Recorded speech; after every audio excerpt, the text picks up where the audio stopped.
તમે હું તમને સારી રીતે ઓળખું છું મને વાત હું કોઈનો વિરોધ નહીં કરતો પણ અમને જે તકલીફ પડે છે અહીંયા આગળ ભાઈ આ અમારો ગોરવા ગામનો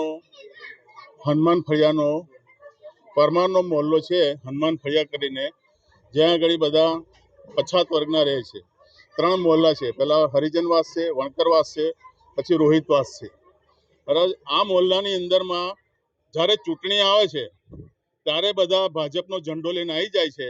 અને અહીંયા આગળ જીતી ગયા પછી અમારા શું પ્રોબ્લેમો છે એ પ્રોબ્લેમો આજ દિન સુધી કોઈ પૂછવા નથી આવ્યા કોંગ્રેસ વાળા નહીં આવ્યા ના નહીં આવ્યા બરાબર આજે કેટલા ઘણા ટાઈમથી પાછળ પાણી ભરાય છે એ પાણીની અંદર અમે ત્યાં આગળ ડીપી આપેલી છે ડીપી ત્યાં આગળ હતી નહીં અભયનગરમાં ડીપી હતી એ ડીપી ત્યાં આગળ ટ્રાન્સફર કરેલી છે એ ડીપીની અંદર પાણી લાગવાથી 2-3 દિવસ સુધી સપ્લાય આવતો નથી અમને એમને રજૂઆત કરી રોકડિયા સાહેબને રજૂઆત કરી અરજી લખીને આપેલી છે છતાંય પણ એ લોકોએ કોઈ સાંભળ્યું નહીં રોકડિયા સાહેબે એવું કહી દીધું કે તમારા જી બીમ લાગે તમારે જી બીમ જવું પડશે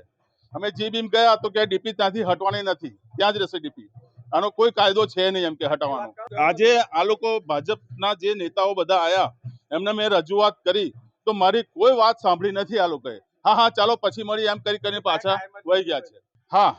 આવનારી ચૂંટણીમાં આનો જવાબ મળશે બરાબર એટલે આ ભાજપનો તો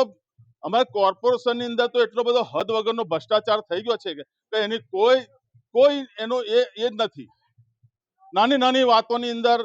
પોલીસ વાળા નહીં સાંભળતા ને અમારું કશો વિકાસ નહીં શું વિકાસ થયો સાહેબ શું વિકાસ થયો આ વિકાસ તો કોંગ્રેસના ટાઈમનો જ છે એ લોકો આ લઈ પડેલા છે અને અત્યારે એ વિકાસને એ લોકો ડેવલપ કરે છે બાકી કોઈ વિકાસ થયો નહીં આગળ